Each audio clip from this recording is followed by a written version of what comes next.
ये फ्रिज जो है एलजी का, इसमें क्या है, इसका मतलब बिल्कुल ही कूलिंग नहीं कर रहा है। ये कूलिंग कर रहा था, अचानक से कूलिंग करना बिल्कुल ही बंद कर दी। तो इस समय अगर आपके सामने भी ये दिक्कत आती है कि आपका फ्रिज जो है वो कूलिंग नहीं करता है, वहाँ पे क्या दिक्कत रहती है, इसी के बारे में हम बात करेंगे और इसमें जो प्रॉब्लम है वो भी आपको बताएंगे। इसकी जो प्रॉब्लम है वो 100% सॉल्व करेंगे और प्लस इसका जो फ्रीज़र है बिल्कुल ही चिल्ड नहीं हो रहा है। एक जो नॉर्मल जैसे कि आप क्या कहें, गर्म सी हवा आती है, मतलब वैसा ही गर्म पड़ा है। हालांकि इसका जो है बिल्कुल ही जो इसकी लाइट है वो जल रही है, मतलब इसका जो बल्ब है वो ऑन है। तो सबसे पहले इस कंडीशन में अगर बल्ब चलता है और उस कंडीशन में आपका जो है फ्रिज ऑन नहीं, मतलब फ्रिज कूलिंग नहीं करता है, तो सिंपली हम क्या करेंगे, सबसे पहले हम बैक साइड जाएंगे और बैक साइड जो है फ्रिज को देखेंगे क्या कंडीशन। यहाँ पे क्या है, सबसे पहले हमने वोल्टेज चेक किए तो आप देख सकते हैं यहाँ पर वोल्टेज आ रहे हैं 66, मतलब 220 से 230 एसी वोल्ट आने चाहिए, बट यहाँ पे 66 वोल्टेज आ रहे हैं। ठीक है, तो यहाँ पे आप देख रहे हैं ये सब कुछ ऑन है, बट क्या है, वोल्टेज फिर भी कम आ रहे हैं। तो वोल्टेज अगर कम आते हैं तो वहाँ पे क्या दिक्कत रहती है, तो सिंपली हमको कुछ नहीं करना है। अगर वोल्टेज आपके कम आ रहे हैं तो सबसे पहले हम मेन इनपुट में चेक करते हैं यहाँ पे कितने वोल्टेज आते हैं। तो यहाँ पे 227, 212 इस तरीके से वोल्टेज आ रहे हैं एसी। तो यहाँ तक तो कि जो हमारे इन सप्लाई वो ओके, कोई दिक्कत नहीं। और इस कंडीशन में हम क्या करेंगे, सबसे पहले अगर वोल्टेज आपके कम आते हैं, मीटर जो है क्वांटिटी की रेंज पे सेट करेंगे और उससे पहले जो हम रिले ओएलपी चेक करेंगे। तो यहाँ पर क्या है, अगर बजर का साउंड आता है तो आपका जो ओवरलोड है वो ओके है, अगर नहीं आता है तो आपका ओवरलोड ख़राब है। तो यहाँ पे बजर का साउंड आ रहा है तो ओवरलोड ओके, कोई दिक्कत नहीं। इसी तरीके से आपको रिले को चेक करना है। रिले भी जो है आप दोनों पॉइंट करेंगे इसके अंदर, मतलब इन करेंगे, उसके बाद जो है यहाँ पे बजर का साउंड आना चाहिए। तो ये भी रिले भी ओके, मतलब रिले ओवरलोड दोनों ओके। अभी क्या है, हम कंप्रेसर की बेंडिंग भी चेक करेंगे कि कंप्रेसर की बेंडिंग ओके है या फिर नहीं। फिर उसके बाद में मैं आपको बताता हूँ कि वोल्टेज यहाँ तक क्यों नहीं आ रहे हैं 220, हालांकि 220 आना चाहिए बट वो क्यों नहीं आ रहे हैं। तो सबसे पहले हम जो चीज़ मैंने आपको बताई वो आपको स्टेप बाई स्टेप फॉलो करना है। मीटर क्वांटिटी की रेंज पे सेट करें, उसके बाद तीनों बारी बारी आपको इससे टच करना है। ठीक है, अगर आपका बॉडी से टच हो जाता है तो वहाँ पे अलार्म का साउंड आना स्टार्ट हो जाएगा, बट आपको क्या है, जो कॉमन रनिंग स्टार्टिंग है उन्हीं पे रखना है। ठीक है, अगर उस पे से अगर आपका जो है वजर बचता है तो उस कंडीशन में आपका कंप्रेसर जो है वो ख़राब होने के चांसेस, मतलब ख़राब हो जाता है। ठीक है, बेंडिंग अंदर से ख़राब हो जाती है। तो अगर नहीं बचता है तो आपका सिंपली कंप्रेसर ओके, कोई दिक्कत नहीं। अभी फ़िलहाल हम सिंपली कुछ नहीं करेंगे, इसमें जो है हमारा मतलब मेन जो फॉल्ट है वो वोल्टेज कम आ रहे हैं, तो हम वो देखेंगे वोल्टेज क्यों कम आ रहे हैं। सिंपली हमें कुछ नहीं करना है, इसका जो हमने इसका ड्रेन ट्रे है वो भी आपको ओपन कर लेना है। ठीक है, ओपन करने के बाद ही सब एक आप काम करेंगे। तो अभी क्या करते हैं, हम सिंपली आगे जाते हैं।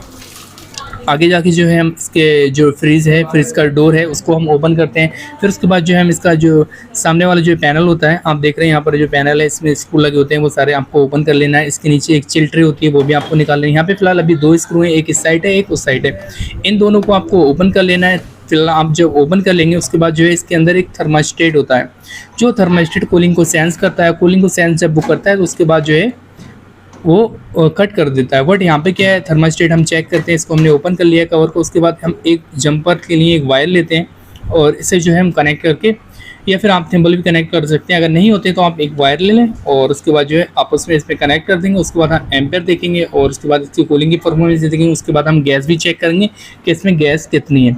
तो यहाँ पे इसका जो थर्मास्टेट है कभी कभी अगर ख़राब हो जाता है तो वहाँ पे हाफ वोल्टेज पहुँचते हैं, क्योंकि यहाँ पर जो है ये जो है थर्मास्टेट सीरीज पे वर्क करता है। अगर ये प्रॉपर वर्क नहीं करेगा तो आपके वोल्टेज पीछे बैक साइड, मतलब जो मैंने चेक कराए थे, तो हाफ वोल्टेज वहाँ तक जाएंगे।